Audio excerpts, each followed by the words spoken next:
السلام عليكم ورحمة الله وبركاته، ازيكم يا حبايب عاملين ايه؟ يا رب كلكم تكونوا بخير.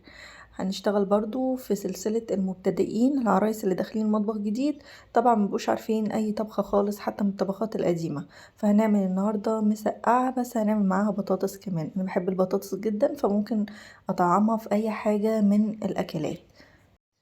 يلا بينا بقى نصلي على النبي كده. اللهم صل وسلم وبارك على سيدنا محمد عليه افضل الصلاه والسلام. اول حاجه انا كان عندي بتنجانيه هنا رومي، قطعتها كده طرنشات، لا تخينه ولا رفيعه. وبعد كده حطيت عليها رشه ملح، عشان تصفي الميه اللي فيها، عشان لما تيجي تقليها ما تشربش زيت. في ناس بتقول تعمليها بالدقيق، بس الحكايه دي ما نفعتش معايا وشربت زيت عادي خالص. بعد ما حمرت البتنجانه كده قلتها، جبت برضو بطاطسيتين وسط كده وقطعتها شرايح، يعني رفيعة شوية، أتقن من الشيبسي شوية. قطعتها كده بالمنظر ده. وكمان كان عندي فلفل قطعته وبصلاية قطعتها مكعبات صغيرة كده. بعد كده حمرت البطاطس شوية، نص تحميرة كده. وانا خلاص خلصت البتنجان طلعته. وبرضو هحمر ترانشات، هقلي ترانشات الفلفل دي وفلفلاية كاملة على بعضها كده. وكان في فلفلاية حمرا كمان بس ما تصورتش يعني، انا حطيتها في الاخر لوحدها تتقلي. هطلع بقى البطاطس، انا مش هحمرها كامله يعني، عشان انا لسه هحط الطاجن في الفرن اصلا. المسقعه دي مبتبقاش فيها دمعه كتير، اللي هي الصلصه يعني، بتبقى حاجه بسيطه كده. بيسموها يعني مسقعه ناشفه، هما بيقولوا عليها كده.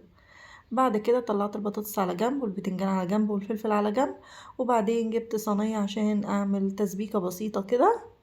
حطيت حبه زيت في الصينيه، والبصلايه اللي انا قطعتها هحمرها كده في الزيت شوية.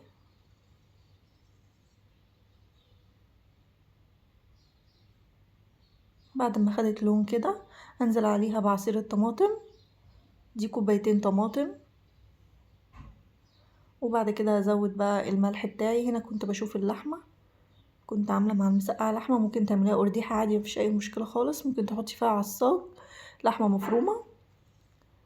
وبعد كده ضفت الملح والفلفل ورشة سكر كده عشان الحموضة بتاعة الطماطم، واغطي عليها لحد ما تتسبك. بعد ما اتسبكت خلاص هطفي عليها. هنا كنت بشوف اللحمة استوت ولا لأ، استوت هي كمان. حطيت شوية شوربة كده في التسبيكة عشان تطعم المسقعة. وبعدين جهزت الطاجن بقى كده بتاعي. حطيت البطاطس نص تحميرة، وبعد كده حطيت البتنجان، وكنت مجهزة الفرن في الوقت ده، مشغلاه بقاله 10 دقايق عشان يسخن كده. احط بقى البتنجان كده والفلفل، وبعدين هنزل بالتسبيكة. الفلفلاية الحمراء انا حطيتها في الاخر،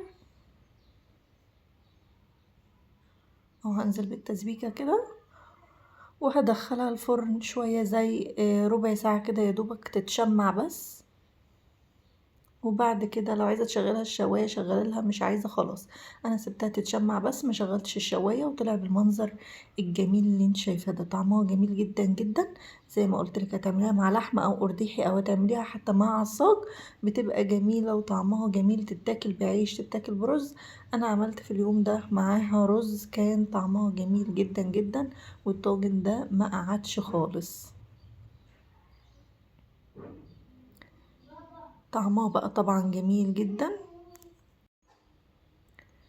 ودايبة خالص، والبتنجان والبطاطس دايبين خالص. شايفين بقى الجمال؟ شكل الطاجن بصراحة روعة، وطعمه أروع وأجمل. جربيها بالطريقة دي هتعجبك جدا. تتاكل بعيش زي ما قلنا، أو بلحمة أو رز قرديحي اللي انت عايزاه.